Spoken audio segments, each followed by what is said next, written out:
Hello and welcome to the Real Vision Daily Briefing. It's October 28th, 2021. I'm Maggie Lake, and with me today is Harry Melandri, advisor to MI2 Partners and frequent referee for Real Vision Insider Talks with Julian and Raoul. Harry, nice to see you. It's great to see you again, Maggie. How are you? I'm doing well, thanks. So we have just let's get a quick snapshot of where we stand before we dive in. And we have U.S. stock markets once again close to record highs, and the yield flattening in the bond market. ECB President Christine Lagarde saying inflation may be around for longer than expected, and Facebook going meta, literally officially changing its name and trading under the ticker MVRS as of December 1st. What do you make of this market action? So stocks are going up. I keep on trying to get out of them. I keep on being forced back into them, and I'm missing out. I have relatives who are doing way better than me because they believe in stocks. The bond market is a far more interesting place than most people realize. There's a lot going on in short rates. The flattening of the curve is a symptom of pain. It's a pain trade.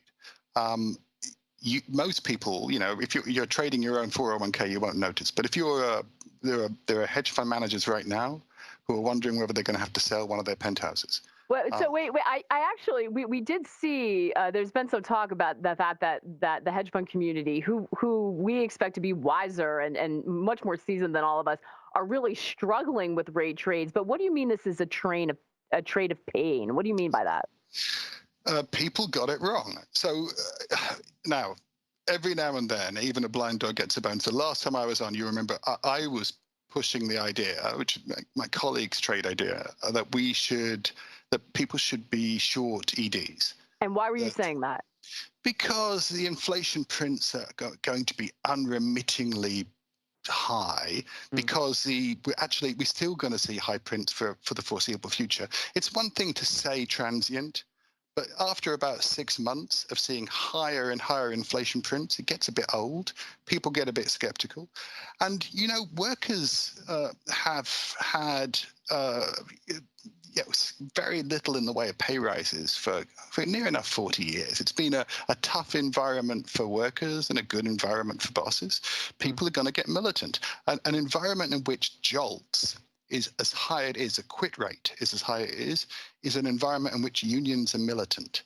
And so I'm not arguing that we've got a new 1970s where inflation will accelerate for the next 10 years. I'm arguing that the situation you're in is one in which you will keep on seeing higher and higher inflation prints. And it's going to be very hard for central bankers to just keep on saying transient.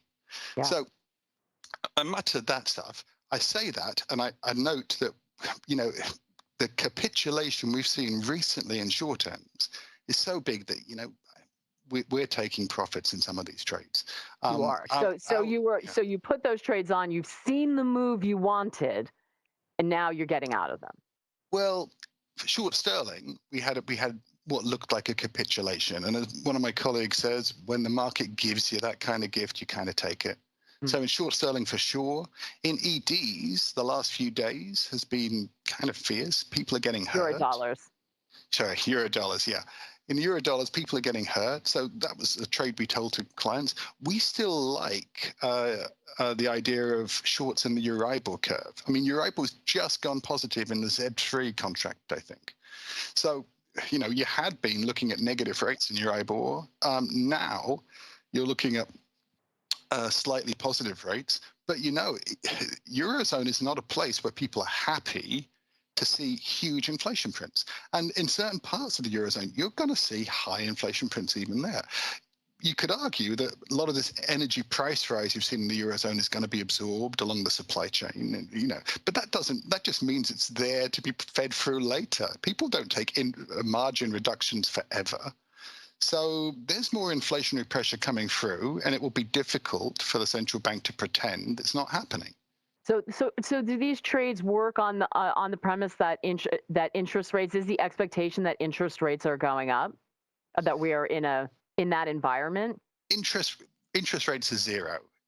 There aren't that many ways they can go down. interest rate zeros in all Sure. sorts of countries, and And economies negative are still or negative in other places. Yeah, and they, so for one, if you ask me whether they're going up or down over a medium term view, well, they're probably going up, right?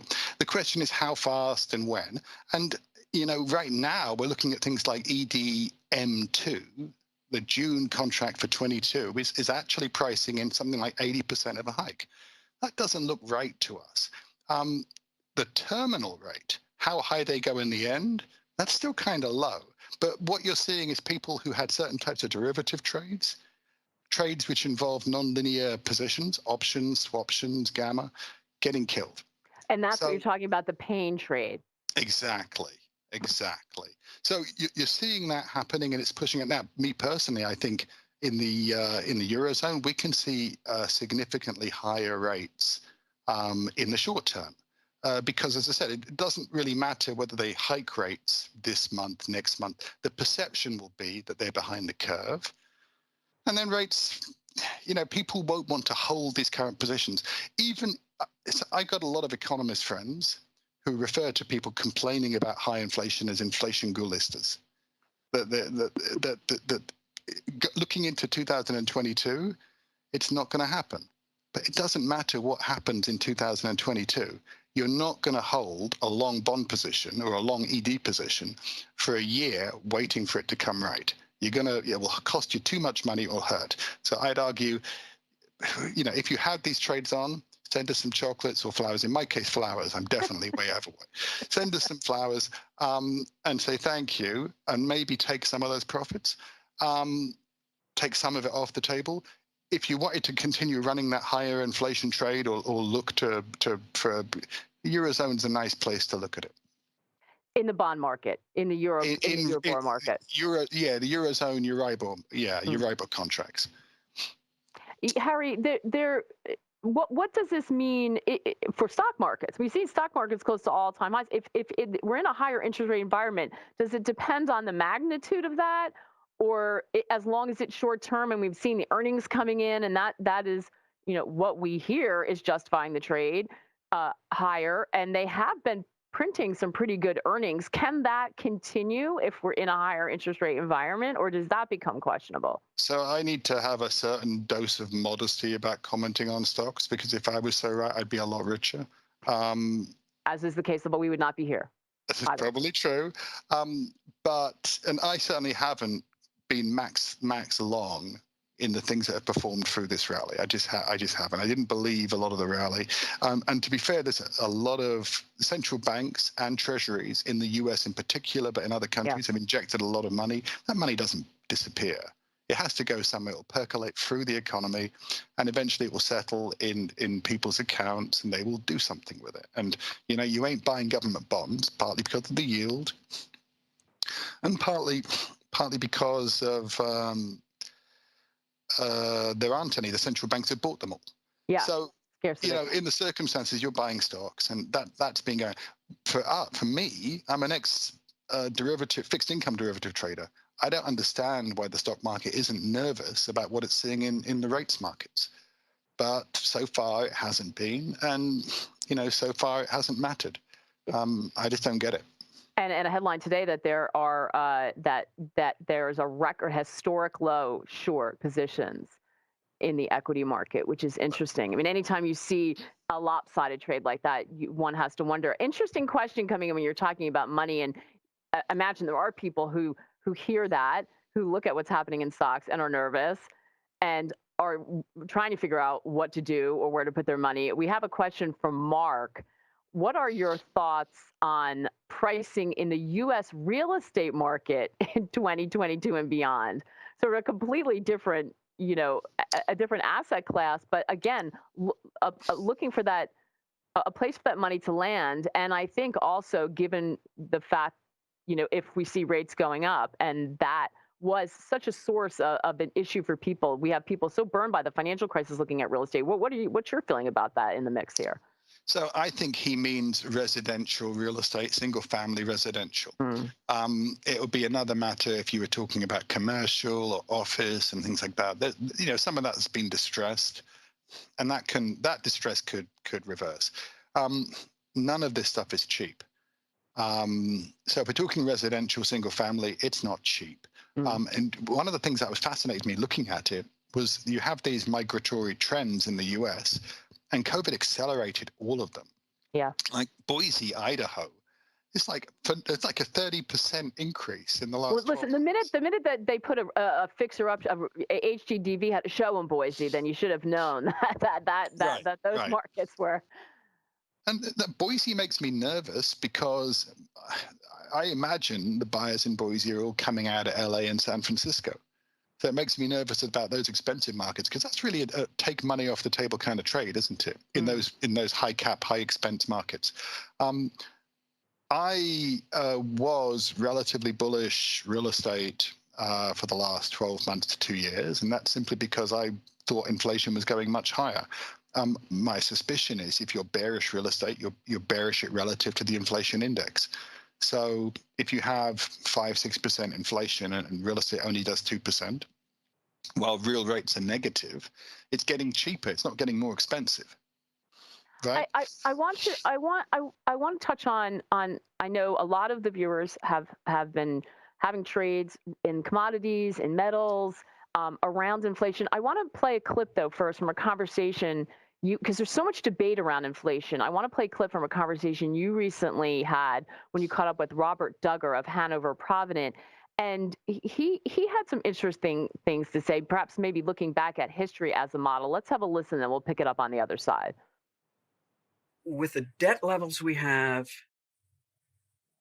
and the possibility that the supply constraint driven inflation, like the oil inflation of the mid 70s, if that continues to operate, and I think it will for a couple of reasons. One, deglobalization. The downturn in China in real estate sector is bigger in GDP terms than the 2008 subprime crisis in the United States. China is going to have enormous difficulties resolving that real estate development problem. And it is going to force lower interest rates.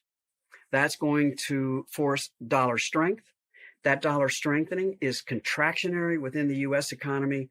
And if the Federal Reserve is tapering at the same time, it's a possibility that we could see more sort of equity market and economic adjustment than is presently being anticipated, with a result that the Federal Reserve will have to come back in and provide the accommodation, which will in essence ratify the supply constraint driven inflation that's coming from deglobalization and the supply side constraints.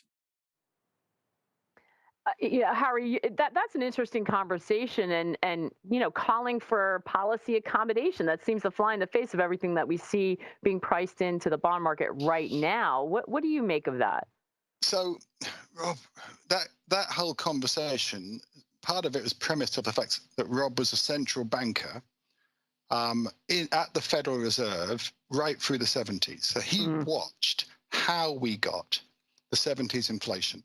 And the kind of rough ordering of events was, number one, invade another country, spend a lot of money on it. Number two, have a great society program and have very accommodative monetary and fiscal policy through the period to win elections. That's the number one rule of all politics. First win an election, otherwise it's kind of pointless. So in the 70s, then we had an oil shock or a supply side shock, a little bit like supply chain disruption. It's all sounding a bit familiar, this story, Harry. Some of this is chiming, right? Some of this. It's not perfect. It's not a perfect mirror image, but it's not. And then with the supply chain disruption and things, central bankers started to tighten policy a little bit because you had higher inflation.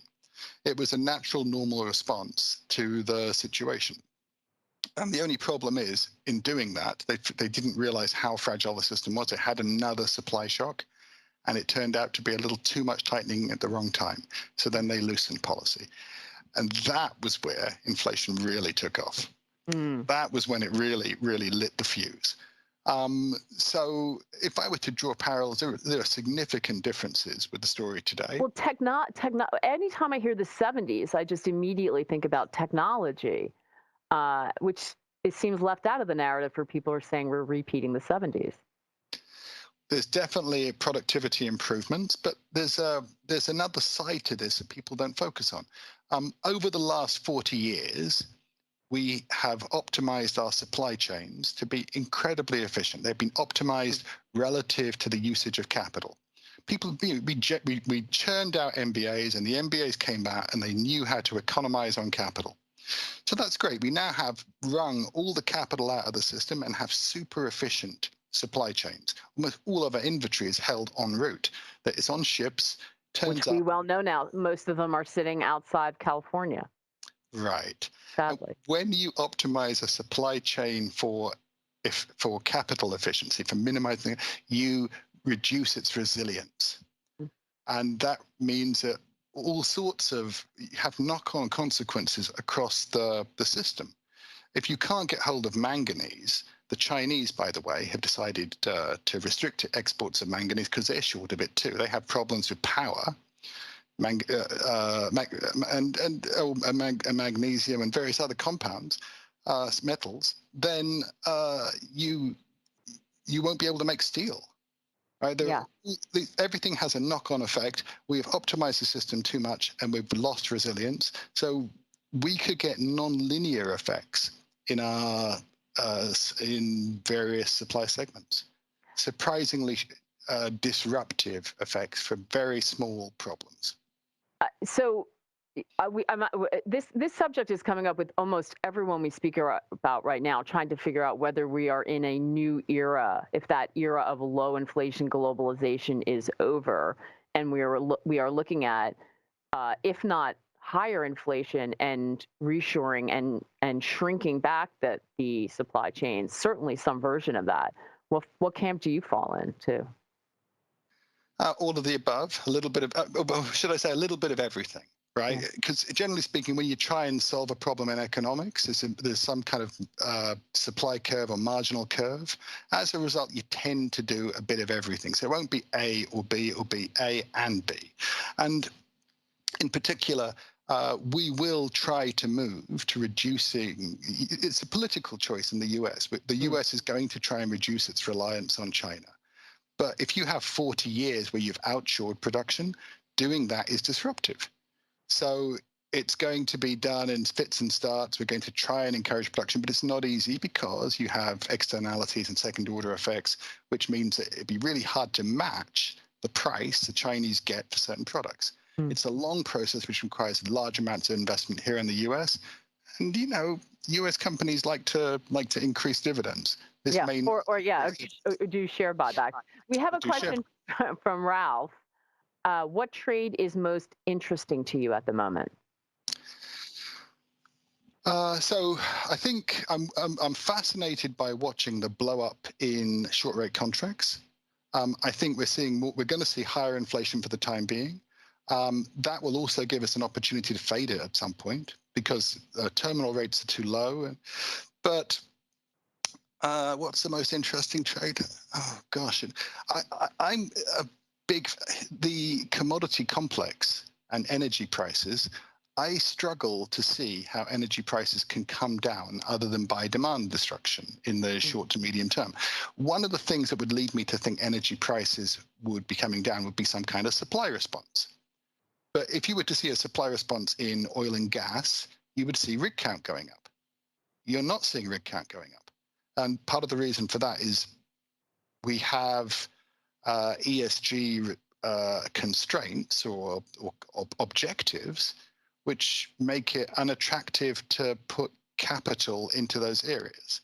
So we've increased the hurdle for investment in those areas. We're not going to have the supply response we'd expect to have. And that will put pressure across everything which is energy intensive. Now, maybe that's a good thing. Maybe that's exactly how this is meant to work. If you want to encourage people to switch to electric cars, gas cars have got to be more expensive, not cheaper. Yeah. So I heard the outgoing CEO of AutoNation say above $5 is the pain point that creates that shift. And we're not close to that, but that gives you an idea of what you are potentially looking at. What about the other metals? We saw a lot of questions about uranium. A lot of people were in that trade.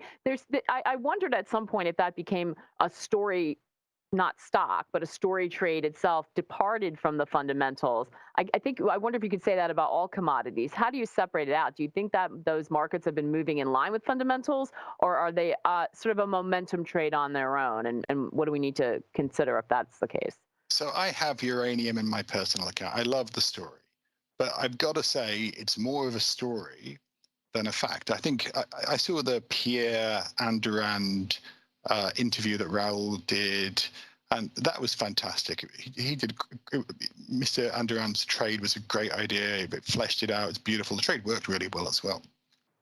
But he had done all of his homework. I haven't done all of my homework on uranium, but when I look at it, I see a great story and a reason why it should work, but I don't see any evidence that people are buying more uranium. I really don't. The only people who are buying uranium is the guys who set up that ETF, who are hoarding the metal and trying to short squeeze it. Sorry, I didn't say that. I meant to say they're buying it, and it's because they think it's fundamentally valuable. I misspoke. So I like the trade. I had the trade. It's done well, but I'm asking myself whether I should say thank you very much and maybe I should move on. Yeah, I mean that's the issue here, isn't it? That we do have a lot of sectors, or there was a stock today that somebody popped up, Naked Wines, talking about it, and the thing was up 100%, and then an hour later it was 45. It had halved its value. I mean, great if you got in and got it at the top of that, but there are a lot of quick moving story stocks that people are chasing. Does that end badly, or is just this the environment we're in, Harry, that with technology and access to information, everyone can participate in the kind of trading that you guys have always done? You know, you've probably read J.K. Galbraith on the Great Depression. I have. Yeah, I'm a very boring guy. Harry. I'm a very boring guy, of course, but and he talks about the bezel. Yeah, Galbraith talks about the bezel and says before the crash, the stock of bezel kind of was increasing. I should define the bezel. The bezel is the undiscovered fraud in the economy, right? So there's a point where the guy who's been defrauded doesn't know he's been defrauded, and the guy who's done the fraud has his money, and both people are feeling really rich at that point. Yeah. And then it crests, and at that point, as we sum this over the whole economy, when it crests, the guy who stole it has stolen the money. He wanders off and says thank you. And the guy who discovers he's a victim of a fraud. The symptoms I see around me, it's either the exponential age that Raoul talks about, or it's monetary conditions are way too easy. We just injected $5 trillion and it's burning a hole in people's pockets. My suspicion is both are true. That's what I think, that we're living in a paradoxical time. Both can be true. Yeah, because you need a good story to run a bull market, but if you have a lot of liquidity in it too, people will do strange things. Yeah, and so be wary. I mean, at least you have to know if you are which one you are, or know your pain threshold. We have a question from Bo. Is today's 7-year a one-off or a harbinger of future tapering to come? So I did not see the 7-year auction. I'm sorry, so I can't comment. I know that at least the Fed has been very clear in talking about tapering, and there's no ambiguity in it. If I were the Fed, I'd be very keen to taper as well. You have speculative excess, huge amounts of speculative excess in numbers of markets, and particularly in the housing market. The Fed is a political animal, right? The Fed, it doesn't really want to be seen as the bad guy in this. So having injected so much money into housing markets, I'm not surprised they're looking to slow down a little bit. Yeah. Tapering is going to happen. In fact, tapering is going to happen pretty much everywhere in the world. I just had it. I'll dig it up again too. The 7-year note auction showed a high yield of 1.461%, higher than the expected bid, suggesting investors demanded a premium to hold the note. And bid to cover was, sorry. Of course, I don't. Of course, I'm not getting provided that, Harry, because they are not at your. Apologies. But yeah, we're getting the question because it was an ugly, sloppy auction. Yeah. I would suggest that most of the ugly sloppiness is the stuff I was talking about with regard to the short rate contracts and the flattening in the curve. Yeah. And the flattening in the curve, a lot of that will be insurance buying, which is extremely price inelastic. I mean, insurance companies have to put that money to work. There'll be derivative products which were written against the yield curve itself. They will have gamma or convexity. I hope you guys watch the Harley Batsman interviews that come up. I think he's a gem, that guy. And there'll be convexity on on the yield curve. If a hedge fund got itself the wrong way around on that convexity, they could lose a lot of money very quickly and be desperately pressing the "let me out" button right now. Do we see them have to liquidate other positions, or what kind of ramifications does that have on other parts of the market if they're? Other positions in fixed income. The kind of guys who play those curves are not messing around in copper. Right, they're messing around in maybe fixed income vol, maybe Bermudan vol in fixed income. They're not messing around in copper or oil or anything like that. Oh, that's good to know. Not that pocket, but the messiness in the curve. People lost money, and sometimes it has collateral effects. Yeah, we have a question as well. Bitcoin and ETH have consistently outperformed gold over time. If stagflation occurs, and you can let us know, will gold continue to underperform? A lot of people have been saying, if gold's not going to break out now, when? Maybe never. You're asking me a political question, or the questioner is asking a political question, because stagflation itself doesn't tell me the policy response. You have higher inflation and we have reduced growth. If you tell me that the central banks will respond to that cocktail with aggressive money creation to offset the weakness in growth with higher inflation, of course gold's going to fly in that environment. Of course it's going to fly. We'll have very negative real rates. And not that gold is particularly sensitive to negative real rates, but if you have negative real rates, every asset should be performing quite well, ultimately. So in a situation where you're just expanding balance sheets, central bank balance sheets, and I would expect most assets to perform, including precious metals and things which are considered inflation hedges in that. If you said to me that central banks are actually going to respond in a stagflationary environment by saying, you know what, I'm channeling my inner Paul Volcker, enough's enough, and we're now going to stop the inflation, no, gold is not going to perform. I'd be surprised even if Bitcoin performs in that environment. If 10% interest rates, I'd take my money out and put it in treasuries. Really? Yeah. Well, I mean, are you suggesting 10% interest rates are? That's a big move, Harry. I mean, well, the point being, there was a point in the 70s where the United States repudiated the higher inflation. Yeah. It just said enough's enough. We have to do what it takes. And, I personally think, and so did Robert Solow at the time, that Paul Volcker went too far. It was unnecessarily aggressive. The Solow quote was, we roasted the pig by burning the house down. Yeah. But Volcker had a consensus, had the political will to inflict the pain which wrung inflation out of the system. Hard to imagine that happening now in the political environment we're in. But an interesting question, because we've heard people talk about Bitcoin as an alternative to bonds. A, do you see that? And B, will they always be one or the other? Because if you see a big move in yields, would you expect to see liquidation out of crypto into the bond market? Are they going to be counter to each other, or just different parts of a portfolio? These trades have performed so well, that there are people sitting on billions of dollars of profits. I'm a conservative guy. If you give me $60 billion, at some point, I'm going to say, you know what? Thank you very much. I'm going to take some profit and diversify. I'd be surprised if I don't know. You're asking a 55-year-old ex-fixed income derivative trader whether he'd like to keep it 100% allocation to Bitcoin. Of course, I'm going to say no.